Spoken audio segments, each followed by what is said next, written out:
ओम नमः शिवाय। जैसे इस अनंत ब्रह्मांड की ना कोई शुरुआत है और ना कोई अंत है, वैसे ही महादेव भी अनादि और अनंत है। जिनकी जटाओं से गंगा बहती है, जिनके कंठ में विष विराजता है और जिनके हृदय में समस्त सृष्टि समाई हुई है, वही है हमारे भगवान भोलेनाथ। आइए आज हम श्रवण करते हैं अत्यंत भावपूर्ण सोमवार व्रत की पावन कथा, जो हर दुखी हृदय को आस देती है। प्राचीन समय की बात है, एक समृद्ध नगर में एक अत्यंत धनवान साहूकार रहा करता था। उसके पास धन, वैभव, ऐश्वर्य और सुख सुविधाओं की कोई कमी नहीं थी, किंतु उसके जीवन में एक ऐसा अभाव था जिसने उसके हृदय का भीतर से खाली कर रखा था। उसके कोई संतान नहीं थी। दिन बीतते गए, वर्ष गुजरते गए, पर उसकी गोद सूनी रह गई। यही पीड़ा उसके जीवन का सबसे बड़ा दुख बन गई। वह दिन रात उसी चिंता में डूबा रहता था कि उसके वंश को आगे बढ़ाने वाला कोई नहीं है। एक दिन उसने सच्चे मन से संकल्प किया कि वह हर सोमवार भगवान शिव का व्रत करेगा और पूरी श्रद्धा से पूजन करेगा और संतान प्राप्ति की प्रार्थना करेगा। तभी से वह हर सोमवार उपवास रखता, शिवलिंग पर जल, बेलपत्र, धतूरा चढ़ाता और संध्या के समय दीप जलाकर भगवान भोलेनाथ के चरणों में प्रार्थना करता। और उसकी अटूट भक्ति, सच्चा समर्पण और निष्कपट भाव देखकर एक दिन माता पार्वती का हृदय पिघल उठा। हे महादेव से बोली, हे नाथ, वह साहूकार आपका अनन्य भक्त है, उसकी गोद सूनी है, उसका दुख असहनीय है, कृपया करके उसकी मनोकामनाएं पूर्ण कीजिए। तो महादेव ने गंभीर स्वर में बोले, हे पार्वती, यह संसार कर्मों का क्षेत्र है। जैसा बीज बोया जाता है वैसा ही फल प्राप्त मिलता है। उसके भाग में संतान सुख नहीं लिखा है। तो माता पार्वती ने अत्यंत विनय भाव से कहा, हे प्रभु, जब यह आपका इतना बड़ा भक्त है तो इसके कपट का निवारण अवश्य होना चाहिए। यदि भक्तों की पीड़ा दूर ना हो तो संसार में तो आपकी भक्ति क्यों फैलेगी। तो माता पार्वती का करुणा आग्रह सुनकर अंततः महादेव बोले, ठीक है, मैं इसे पुत्र का वरदान तो देता हूँ, किंतु इसकी आयु केवल 12 वर्ष की होगी। इसके आगे मैं कुछ नहीं कर सकता। यह सब बातें साहूकार अदिश रूप से सुन रहा था। उसे ना अधिक प्रसन्नता हुई, ना अधिक दुख हुआ। उसने इसे भी शिव का इच्छा मानकर स्वीकार कर लिया और पहले की तरह और भी अधिक श्रद्धा से व्रत पूजन करता रहा। कुछ समय बीतता गया। भगवान शंकर की कृपा से साहूकार की पत्नी गर्भवती हुई और 10वें महीने एक अत्यंत सुंदर पुत्र, तेजस्वी पुत्र को जन्म दिया। तो घर में उत्सव का माहौल छा गया। बधाइयों की वर्षा होने लगी, किंतु साहूकार के मन में कहीं ना कहीं 12 वर्ष की सीमा की टीस चुभती रही। वह हर्ष को मन ही मन दबाए रहा। समय बीतता गया। जब बालक 11 वर्ष का हुआ तो उसकी माता ने कहा, अब हमारे पुत्र का विवाह कर देना चाहिए। तो साहूकार ने कहा, नहीं, पहले इसे काशी विद्या अध्ययन के लिए भेजेंगे।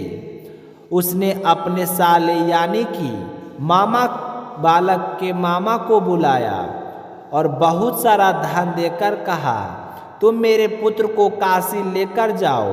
रास्ते में जहाँ जहाँ ठहरोगे वहाँ यज्ञ कराना और ब्राह्मणों को भोजन कराते जाना। तो मामा भांजा यज्ञ और दान पुण्य करते हुए आगे बढ़ने लगे। रास्ते में वे एक नगर पहुँचे जहाँ राजा की पुत्री का विवाह हो रहा था। वर एक राजकुमार था, किंतु एक आंख से कान्हा था। उसके माता पिता को भय था कि कहीं यह दोष देखकर कन्या के घर वाले विवाह से इनकार कर ना दे। जब उन्होंने उस सुंदर साहूकार पुत्र को देखा तो योजना बनाई कि द्वार पूजा और विवाह के समय उसी से असली दूल्हे की तरह प्रस्तुत कर दिया जाए। तो मामा और भांजा धन के लोभ में राजी हो गए। द्वार पूजन, फेरे, कन्यादान सब उसी बालक के साथ हो गया। तो विवाह पूरी विधि से संपन्न हो गया। जब विदाई का समय आया तो उस बुद्धिमान बालक ने चुपचाप राजकुमारी के चुनरी पर लिख दिया, तेरा विवाह मेरे साथ हुआ है। जिसे तुझे सौंपा जा रहा है वह एक आंख से कान्हा है। मैं काशी पढ़ने जा रहा हूँ। जब यह बात राजकुमारी को पता चली तो उसने कान्हे राजकुमार के साथ जाने से साफ इनकार कर दिया। तो बारात बिना दुल्हन के लौट गई। उधर मामा भांजा काशी पहुँच गए। यज्ञ चलता रहा, विद्या अध्ययन जारी रहा। जब बालक 12वें वर्ष का प्रवेश कर गया तो उसी दिन यज्ञ हो रहा था। तो बालक ने मामा से कहा, मामा जी आज शरीर बहुत भारी लग रहा है। तो मामा ने कहा, अंदर जाके विश्राम करो। थोड़ी ही देर बालक ने प्राण निकल गए।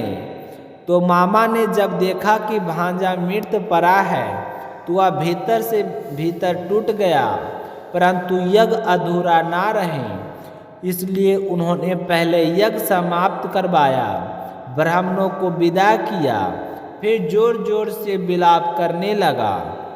उसी समय वहाँ से भगवान शिव और माता पार्वती गुजर रहे थे। तो पार्वती जी ने जब करुणा क्रंदन सुना तो बोली, हे नाथ, किसी पर भारी संकट आया है, कृपया कीजिए। जब पास जाकर देखा तो वही साहूकार का पुत्र मृत पड़ा था। तो माता पार्वती का हृदय द्रवित हो उठा। उन्होंने कहा कि बार बार आग्रह किया, हे महादेव, इसकी आयु बढ़ा दीजिए। इसके माता पिता यह वियोग सह नहीं पाएंगे। बार बार आग्रह कर भगवान शिव ने अपने अमृत दृष्टि से भगवान बालक को जीवन दान दिया। तो क्षण मात्र में बालक फिर से जीवित हो उठा। फिर पार्वती कैलाश लौट गए और मामा भांजे फिर से यज्ञ कराते हुए अपने नगर की ओर चल पड़े। तो रास्ते में वही नगर फिर आया जहाँ विवाह संपन्न हुआ था राजकुमार का। तो राजा ने बालक को पहचान लिया और आदर सहित महल बुलाया और अपनी पुत्री को विधि पूर्वक उसके साथ विदा किया और अपार धन दौलत देकर विदा किया। जब वे अपने नगर के निकट पहुँचे तो मामा पहले सूचना देने चला गया। तो साहूकार और उसकी पत्नी छत पर बैठे प्राण त्याग कर निश्चय कर चुके थे कि यदि हमारा पुत्र जीवित नहीं लौटेगा तो हम नीचे उतरेंगे नहीं, यहीं से कूद जाएंगे। तभी मामा ने आकर कहा, आपका पुत्र सकुशल लौट आया है, अपनी पत्नी और धन के साथ आया है। पहले उन्हें विश्वास नहीं हुआ, फिर जब पुत्र को जीवित देखा तो उनका आनंद आंसुओं में बह निकला। पूरा नगर दीपों से जगमगा उठा। इस प्रकार सोमवार व्रत शिव भक्ति और सच्चे मन की प्रार्थना से असंभव भी संभव हो जाता है। जो भी श्रद्धा से सोमवार का व्रत करता है, इस कथा को सुनता या पढ़ता है, महादेव उसकी समस्त मनोकामनाएं पूर्ण करते हैं। अगर आपको यह सोमवार व्रत की पावन कथा अच्छी लगी हो तो कमेंट में ओम नमः शिवाय अवश्य लिखें। महादेव आपकी हर मनोकामनाएं को पूर्ण करे। और मीनू भक्ति चैनल को जरूर सब्सक्राइब करें और कमेंट में जरूर लिखिएगा हर हर महादेव।